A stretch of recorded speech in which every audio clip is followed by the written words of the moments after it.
హెర్మోను ప్రార్థన మందిరమా, మహిమ నిండిన ఆలయమా, ప్రార్థన స్వరాలు ఎగిసే చోట, శాశ్వత జీవం అచట ఉండవలెను. హెర్మోను ప్రార్థన మందిరమా.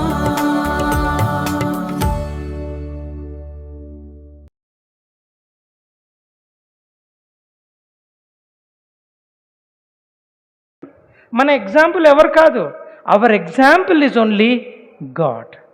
He is example. Why is example? Why is example? Who will be the example? ఉదాహరణలు ఎవరవుతారు? ఎవరైతే మన ముందు అట్టి రీతిగా జీవించారో he is an example. So in our life also we are following an example that is only Lord Jesus Christ. ఇంకొకటి చూశాను, నేను బండి మీద నుంచి వస్తున్నప్పుడు పాడేరులో ఆగితే ఇంకోటి బండి మీద వస్తున్నా అక్కడ ఆగాడు. ఆగితే ఆడ ప్యాంట్లన్నీ కూడా ఏమైపోయి ఉన్నాయి, చింపేసినట్టు ఉంది. నాన్న ఏటి ప్యాంట్ ఇలాగుంది, చిరిగిపోయింది, చూసుకున్నావు అంటే నేను చూసుకున్నాను అంకుల్, ఇదే ఒక ఫ్యాషన్ అంటున్నాడు. ఈ ఆయన ఎవరికి ఫాలో అవుతున్నాడు? Whom you are following? ఇంకొక అమ్మాయి చూశాను. ఈ అమ్మాయి ఏం చేసిందంటే ఇక్కడ ఇక్కడ ఏటి పఫ్ జడ పఫ్ లాగా వచ్చిందట. ఏంటమ్మా ఇది ఎగ్జాంపుల్ అంటే, ఇదొక స్టైల్ అంకులు అంటుంది. మా క్లాస్లో 10th క్లాస్ అమ్మాయి ఇదేంటంటే ఇది చిన్న స్టైల్ సార్ అంటుంది. చూసారా? So man is very much crazy to follow other. Man is an imitator కదా. ఒకళ్ళు ఏం చెప్తే అది ఇమిటేట్ చేస్తాం. మన man life itself is an imitating life. మనకంటూ ఒక ఇండివిజువాలిటీ ఉందా? యాజ్ ఎ క్రిస్టియన్ బిలీవర్స్, ఒక క్రైస్తవ విశ్వాసిగా, ఒక క్రైస్తవ యూత్గా నీకు ఎగ్జాంపుల్ ఎవరైనా ఉన్నారా ఎవరైనా? ఆ ఎగ్జాంపుల్ ఎవరంటే లార్డ్ జీసస్ క్రైస్ట్. ఇది చూడండి, ఆయన ఎందుకు ఎగ్జాంపుల్ ఒక్క మాట చూపిస్తాను. మాథ్యూస్ గాస్పల్ 11:28 లేక 29 చదవండి. 11:28-29 చదవండి. ఆ మాట మీకు తెలిసిన మాటే, ప్రతిసారి చెప్తారు. ఆ మాట ఏమని రాయబడింది అక్కడ? ప్రయాసపడి భారం మోసుకొంచున్న సమస్త జనులారా నా యొద్దకు రండి, నేను మీకు విశ్రాంతిని ఇచ్చేదను. ఆ తర్వాత ఏమని రాయబడిందంటే, ఆ తర్వాత ఏమైంది? నేను సాత్వికుడను. ఏమని ఉందిరా? ఇంగ్లీష్లో ఏమని ఉందిరా? ఇంగ్లీష్ వర్షన్ చదవ. ఇంగ్లీష్ బైబిల్ పట్టుకున్నారు కానీ ఇంగ్లీష్ వర్షన్లో ఏముందో మనకు తెలియదు. బైబిల్ పట్టుకోవడం గొప్ప, ఐచేసి చదివేసి బైబిల్ పట్టుకుంటే అవ్వదు నాన్న. You should be exactly able to tell that word. చూసారా మత్తు? For ever he told every question, he answered every question. You should be English Bible పట్టుకున్నంత ఇంగ్లీషే రాదు. మా చర్చిలో కూడా ఒకడు ఉన్నాడు. మా చర్చ్ అంటే కాదు, నేనున్న ఊరిలో ఒక చర్చిలో ఆడు ఇంగ్లీష్ బైబిల్ పట్టుకొని వస్తాడు. ఆడు చదవమంటే దాట్ దీస్ అంటాడు. ఇంగ్లీష్ బైబిల్ ఎందుకు పట్టుకోవాలి నువ్వు అలాంటప్పుడు? అటు ఇంగ్లీషు రాదు, తెలుగు రాదు. ఇంగ్లీష్ బైబిల్ పట్టుకున్నంత మాట you should be able to read. చదువు ఆ మాట. మత్తయి సువార్త 11:28 ఏమని రాయబడింది? ఆమె టీచర్ కనుక నేను ఇట్లానే చెప్తాను. చెప్పు. 11:28 ఏమని రాయబడింది? Come unto me all he vain and burden and I will give you rest. After that, take my yoke upon you and learn from me, for I am gentle and humble అన్నది. for I am meek అని English ఏంటి KJV వర్షన్లో ఉంటుంది. మీక్ అని ఉందా ఏమో నాకు తెలియదు. ఇది చూసావు, చెప్పాడు సుశీల్ చెప్పాడు. for I am meek, నేను సాత్వికుడను, దీన మనసు గలవాడను. సాత్వికం, దీన మనసు ఆయనకు ఉంది, అందుకే ఆయనకు ఫాలో అవ్వాలి. ఆయనకి ఎందుకు ఉండాలా? Literally Jesus Christ is the lord of lords and God of gods. ఆయన ఎక్కడ ఉండాలా? సింహాసనం మీద ఉండాలా, తండ్రి కుడిపార్శ్వన ఉండాలా. అలాంటి వాడు తగ్గించుకొని ఈ బికెమ్ మీక్.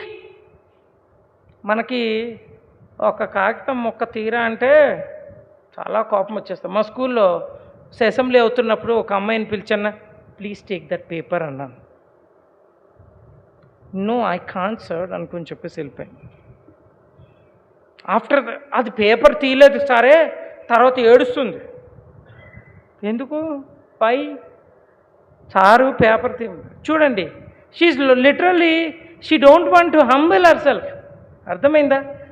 So one thing we have to learn from the Lord is he's meek, is God of gods, it Lord of lords. సమస్తంలో ఒక్క మాట కలుగు చేసిన వాడు.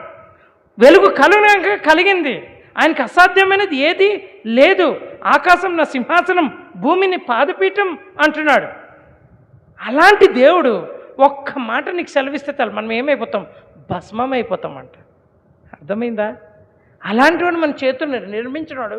తగ్గించుకొని ఏమంటున్నాడంటే ఫర్ ఐ యామ్, నేను సాత్వికుడను, దీన మనసు గలవాడు.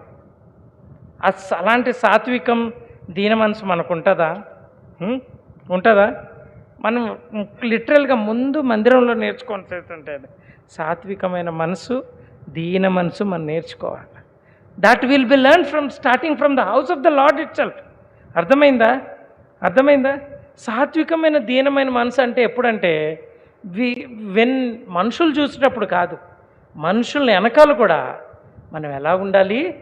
సాత్వికంగా ఉండాలి, దీన మనసు కలిగి ఉండాలి. ఈ రోజుల్లో ఎవరికైనా ఒక మాట చెప్పాను అనుకో, అరే అది ఏం కటింగ్ రా అన్నాడు మా స్కూల్లో పిల్లోడికి. ఏం కటింగ్ రా? కటింగ్ మార్చో అంటే ఆడన్నాడు, ఏడు సార్ మమ్మల్ని చెప్తారు మీరు? ఆడంటాడు, ఏడు సార్ మమ్మల్ని చెప్తారా? మీరు చెప్పుకోండి సార్, మీరు మీ పిల్లలకి చెప్పుకోండి, మీరు వర్తమానం నా కటింగ్ గురించి చెప్తా. అది చూడండి ఎంత అగ్రెసివ్ అయిపోతున్నాడు, ఎంత అగ్రెసివ్. నేను ఒకటే చెప్పాను, ఎక్కడైతే తిరుగుబాటు స్వభావం ఉంటుందో అక్కడ ఆశీర్వాదం లేదు. First you have to humble yourself. Humble, సాత్వికమును దీన మనసు. ఏమంటున్నాడు ఇక్కడ 11వ అధ్యాయం 29వ వచనంలో ఏమని చెప్తున్నాడంటే చూడండి, 11:29 చదవండి ఆ మాట. నేను సాత్వికుడును, దీన మనసు గలవాడును కనుక మీ మీద నా కాడి. ఎవరి మీద అట?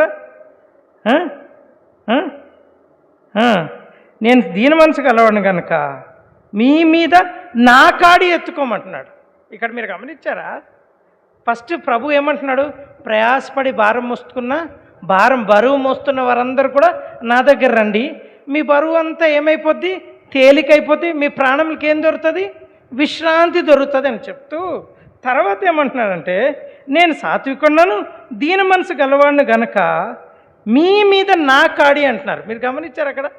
ఒరే బరువుతో వచ్చాము, బరువు దింపాము, అమ్మ బరువు దింపితే ఎలా ఉంటుందో మీకు బరువు మోస్తే కదా మీకు తెలుస్తుంది.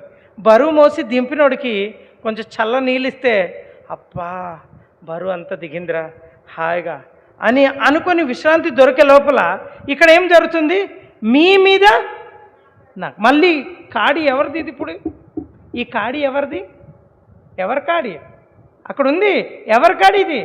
యేసు ప్రభు యొక్క కాడి ఎవరి మీద వేసుకోవాలా? మళ్ళీ కాడి మనమే వేసుకోవాలా? అర్థమైంది మీకు? అంటే ఇది రెండు విషయాలని జ్ఞాపకం చేస్తుంది ఇక్కడ. మరి మీకు అర్థమైందో లేదో నాకు మాత్రం క్లియర్గా అర్థమైంది ఏంటంటే ఎప్పుడైతే మన లోకంలో అనేకమైన విషయాల గురించి మనం ప్రయాసపడుతుంటామో ప్రభు మనం పిలుస్తాడు. It is an call for salvation.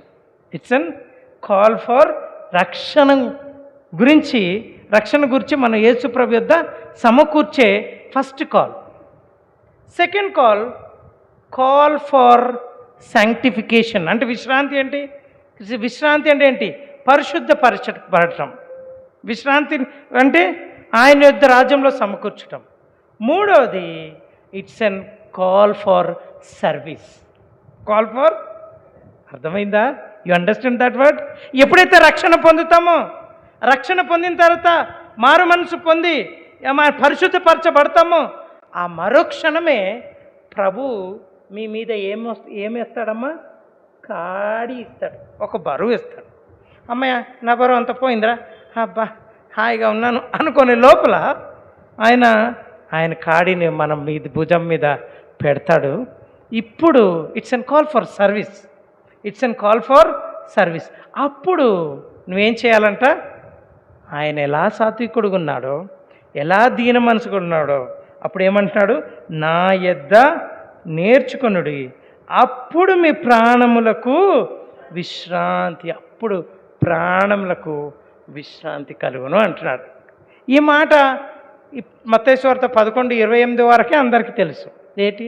ప్రయాసపడి భారం మోసుకొని చిన్న జనులారా నా యొద్దకు రండి, నేను మీకు విశ్రాంతి కలుగజేతాను అని చెప్తూ, తర్వాత నేను సాత్వికుడను, దీన మనసు గలవాడిని కనుక మీ మీద నా కాడి ఎత్తుకొని నా యొద్ద. So we have to be a learners. ఇప్పుడు లెర్నర్స్ అంటే ఎవరు చెప్పండి? చూడండి, చిన్నపిల్లలు, ముఖ్యంగా ఆడపిల్లలు, వాళ్ళ మమ్మీ వాళ్ళ ఇంట్లో ఎలా చేస్తారో వీళ్ళు కూడా అదే చేస్తుంటారు. చిన్నప్పుడు మీరు చూసారో లేదో, మేము చిన్నప్పుడు ఈ ఆరాధన ఇక్కడ ఎలా చేస్తున్నారో మేము కూడా చిన్నప్పుడు ఆరాధన ఆట ఆడుకునేవారు.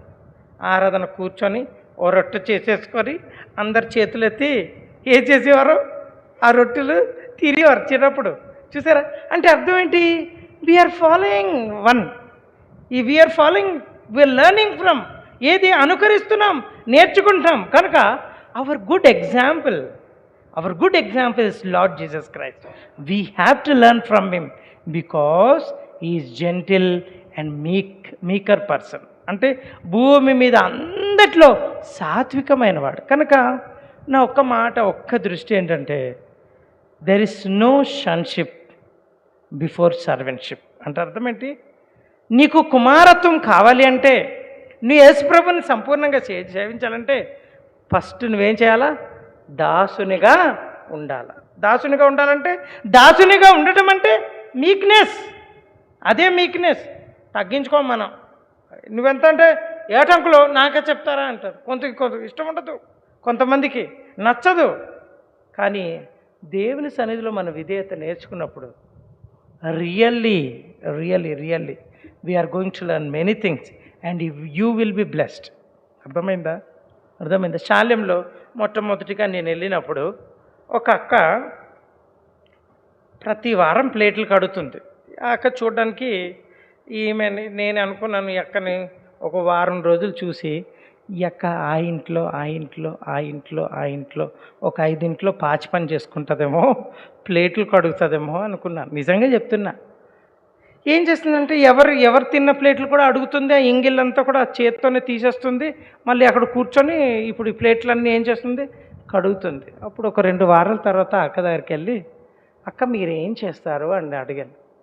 నేనేం లేదులే తమ్ముడు అన్నది. అక్క ఎందుకక్క చెప్పండి మీరేం చేస్తారు? అప్పుడు అడిగితే అప్పుడు చెప్తుంది. ఆమె ఏం తెలుసా? నేవల్ డిపార్ట్మెంట్లో she is and telecom officer. Naval డిపార్ట్మెంట్లో టెలికామ్ ఆఫీసర్. అమ్మ, ఈమె దేవుని మందిలో అంత తగ్గించుకొని పనిచేస్తుంటే మనం ఏ పాటి వారం? మనం తగ్గించుకోవడం ఇష్టపడ్డాం. ఇక్కడ గ్లాస్ ఇక్కడ ఉంటే కూడా చూసి వెళ్ళిపోతాం. అక్కడ ప్లేట్ అక్కడ ఉంటే కూడా ఎవడో తీస్తాడులే మనకెందుకు. This kind of heart should be there. ఇది ఎందుకు చెప్తున్నానంటే, there is no sonship before servantship. అర్థమైందా? సర్వెంట్షిప్ చేయాలి, దాసుని. అందుకే మన సహవాసంలో తర్ఫీదు వచ్చినోడికి ముందు వాక్యం కన్నా ఏం నేర్పిస్తాడు? ముందు వాక్యం నేర్చుకోవడం ముఖ్యం కాదు. ఇప్పుడు వాక్యము ఏఐ కూడా ఇచ్చేస్తుంది.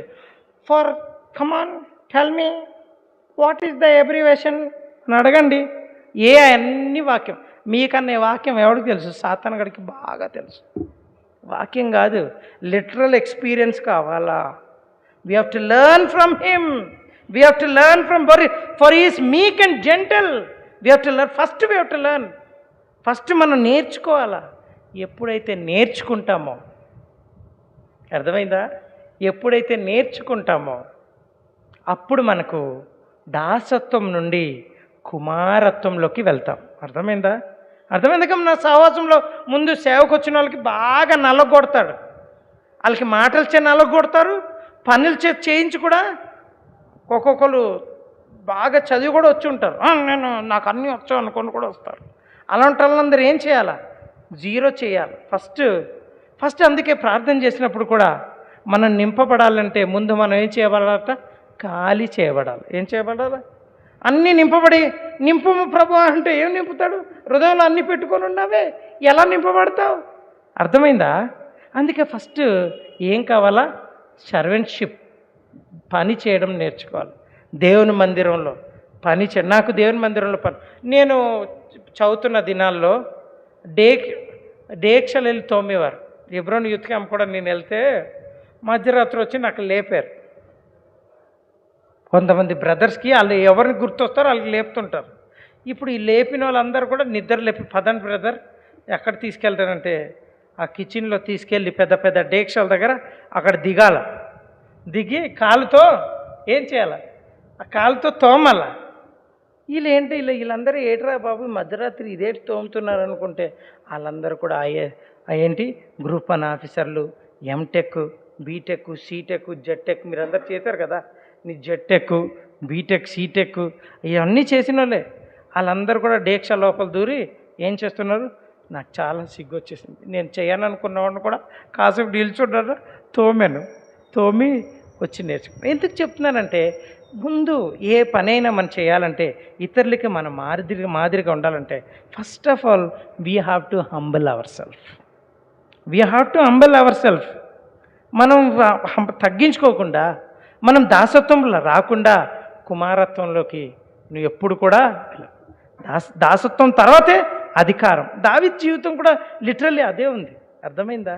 నా ప్రియమైన వాళ్ళారా, ఎందుకు ఈ మాట చెప్తున్నానంటే, why we have to follow our lord? Because is very meek and gentle. So from today onwards you put in your aim, put in your goal that you will follow Jesus. మనం అంత దీనత్వం రావాలా. మనకు ఒక్క మాట అంటే ఇష్టం ఉండదు కదా. మా క్లాస్లో నువ్వు నిద్రపోతున్నావు అని చెప్తే కూడా, లేచా నాకు చెప్తావా నువ్వు అంటారు ఒక్కొక్కరు. ఇంకా అది ఆ మాట ఇంకా ఎక్కువ అయిపోయి ఒక పిల్లాడు కొట్టేస్తే వాడు వెళ్ళి ఎక్కడికి వెళ్ళిపోయాడు? ప్రిన్సిపాల్ దగ్గరికి వెళ్ళిపోయి, ఆ ప్రిన్సిపాల్ ఎక్కడికి వెళ్ళిపోయింది? పేరెంట్స్ని పిలిపించి, తెలుసు కనుక పేరెంట్స్ నా సంగతి తెలుసు కనుక సరిపోయి. ఎవడు నేర్చుకోవడానికి ఇష్టపడలే, ఎవడు సహించుకోవడానికి ఇష్టపడలే, ఎవడు తగ్గించుకోవడానికి ఇష్టపడలే.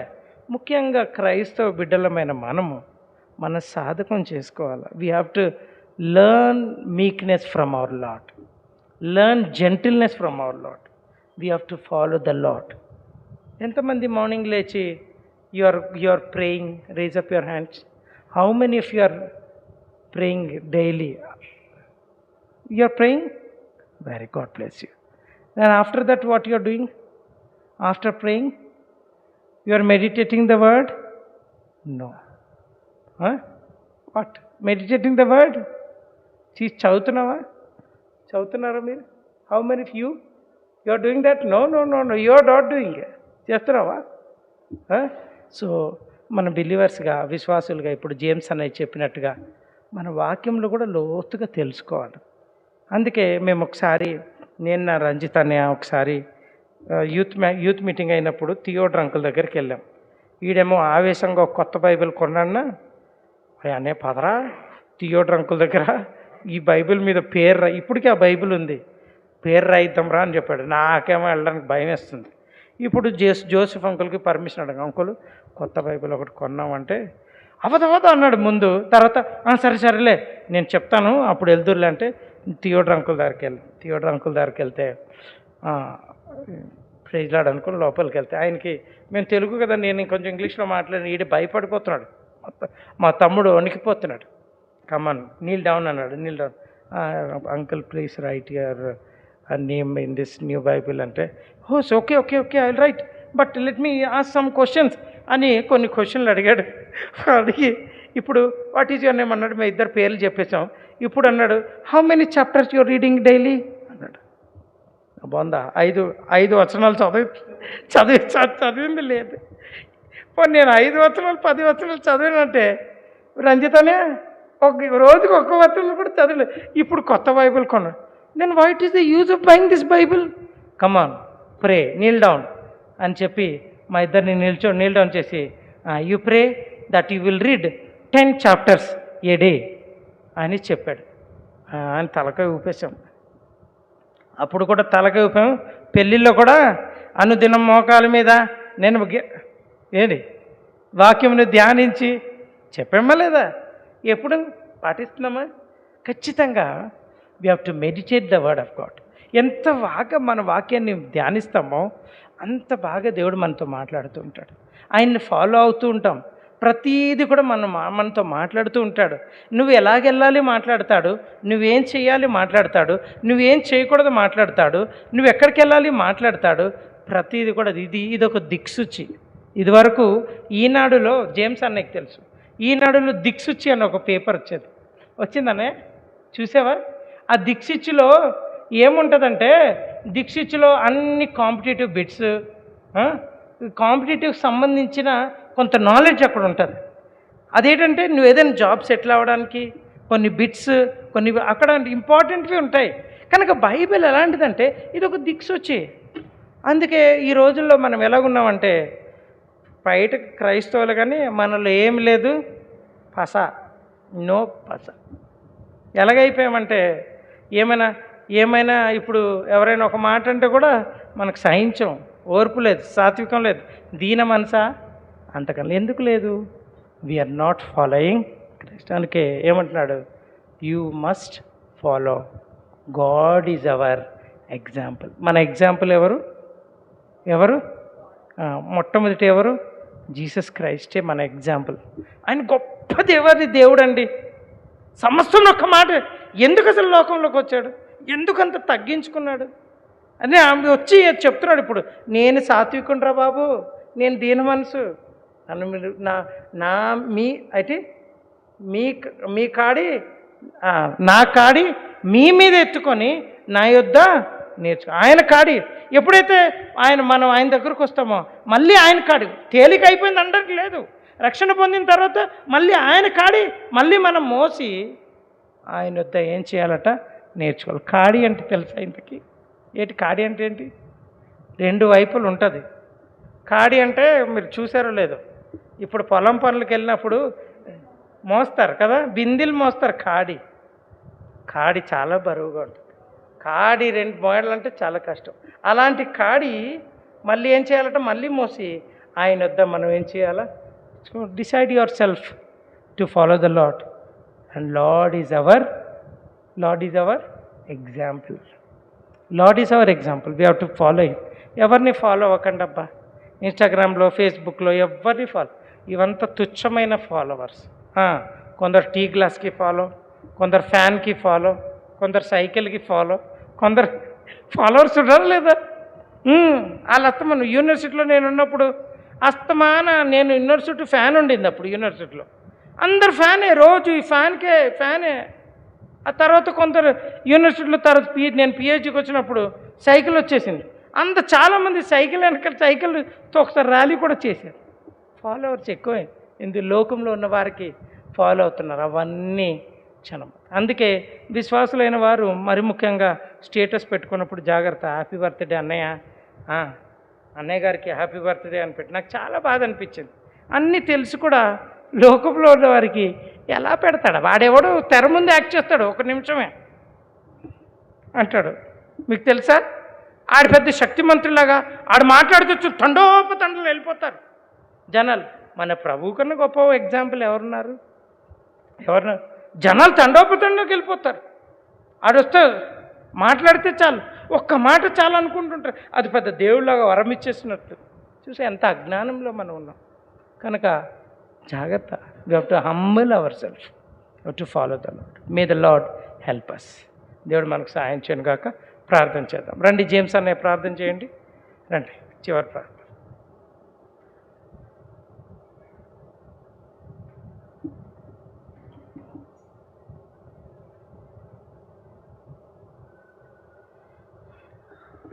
దయచేసి మోకరించండి, ప్రార్థన చేసుకుందాం.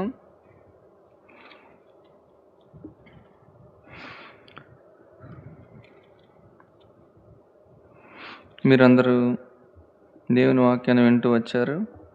మీలో చాలామంది ప్రభువును తమ సొంత రక్షకునిగా అంగీకరించారు. దానిని బట్టి ప్రభువును స్తుతిస్తున్నాం.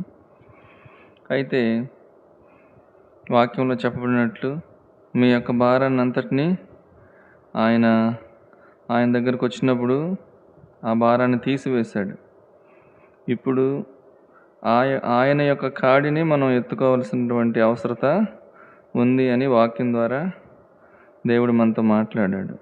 కాబట్టి ఆ విధంగా ఆయన కాడిని ఎత్తుకొని ఆయన యొద్ద నేర్చుకోవటానికి ఎవరైతే సిద్ధపడ్డారో, ఆయన కాడిని ఎత్తుకొని ఆయన యొద్ద నేర్చుకోవటానికి ఎవరైతే తీర్మానం తీసుకున్నారో అటువారు మీ యొక్క కుడి హస్తాన్ని పైకెత్తి చూపించినట్లయితే మీ కొరకు ప్రార్థన చేస్తాం. ఎవరు సిగ్గుపడొద్దు, భయపడొద్దు. ఇది ఎంతో గంభీరమైన సమయం. దేవుడు మీకు నేర్పించడానికి ఇష్టపడుతున్నాడు. కాబట్టి దయచేసి మీ యొక్క చేతిని ఎత్తి చూపించండి. ఎక్కువ సమయం అడగము, 2 సార్లు మాత్రం పిలుస్తున్నాను. దయచేసి ఎవరైనా ఆయన యొద్ద నేర్చుకుంటాను, ప్రభు నీ దగ్గర నేర్చుకుంటాను, నీ కాడిని ఎత్తుకుంటాను, నువ్వు దీన మనస్సు గలవాడవని, సాత్వికుడవని నేను నేర్చుకున్నాను అన్నటువంటి వారు ఎవరైనా ఉన్నట్టయితే మీ యొక్క చేతిని పైకెత్తండి. దయచేసి ఎవరైనా ఉన్నట్లయితే చేయి పైకెత్తండి. ప్రార్థన చేస్తున్నాం. ఎవరు సిగ్గుపడొద్దు, సంశయం పడొద్దు, పక్క వాళ్ళతో చర్చించొద్దు, ఎవరిని చూడొద్దు. దయచేసి ప్రియమైన సహోదరి సహోదరుడా, దేవుడు నీకు నేర్పించాలనుకుంటున్నాడు. ఈ సమయం మరలా నీకు రాకపోవచ్చు. ఎవరైనా ఉన్నట్లయితే దయచేసి చేయెత్తి చూపించండి, మీ కొరకు ప్రార్థన చేస్తాం.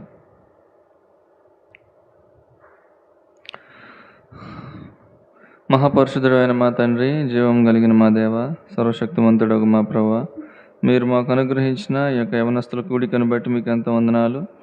పాటలలో సహాయం చేశారు, క్విజ్లో సహాయం చేశారు, వాక్య ధ్యానంలో కూడా మీరు మాకు సహాయం చేసినందులకై మీకు వందనములు చెల్లిస్తూ వస్తున్నాం. ప్రభువైనా తండ్రి, మిమ్మను అనుసరించాలని, మిమ్మల్ని ఫాలో అవ్వాలని మాతో మాట్లాడారు తండ్రి. మిమ్మల్ని మేము అనుసరించడం ద్వారా సాల్వేషన్, రక్షణ, సాంక్టిఫికేషన్, పరిశుద్ధపరచబడతాం, సర్వెంట్షిప్, దాసులంగా కాబడతామని మీరంత స్పష్టంగా మాట్లాడారు. మా బిడ్డలు ఆ విషయాలను గ్రహించారని నమ్ముతున్నాం తండ్రి. వారు వినిన వాక్యాన్ని శత్రువు ఎత్తుకొని పోకుండా లాగిన వారి హృదయంలో వాక్యాన్ని నీరు కట్టి ఫలింపచేయండి. ప్రభువైన వారు కూడా దీన మనస్సు కలిగిన వారుగా మీ యొద్ద తండ్రి మీ కాడిని ఎత్తుకొని మీ యొద్ద నేర్చుకునేవారుగా వారిని సిద్ధపరచమని, వాక్యమును ఫలింపులను తీసుకుని రమ్మని, హెర్మోను ప్రార్థన మందిరమును దీవించమని యేసుక్రీస్తు ప్రభువారి యొక్క ఉన్నతమైన నామంలో ప్రార్థించి బ్రతిమలాడి వేడుకొంచున్నాం తండ్రి. ఆమేన్. అందరికీ ప్రైజ్ లార్డ్. Praise lord.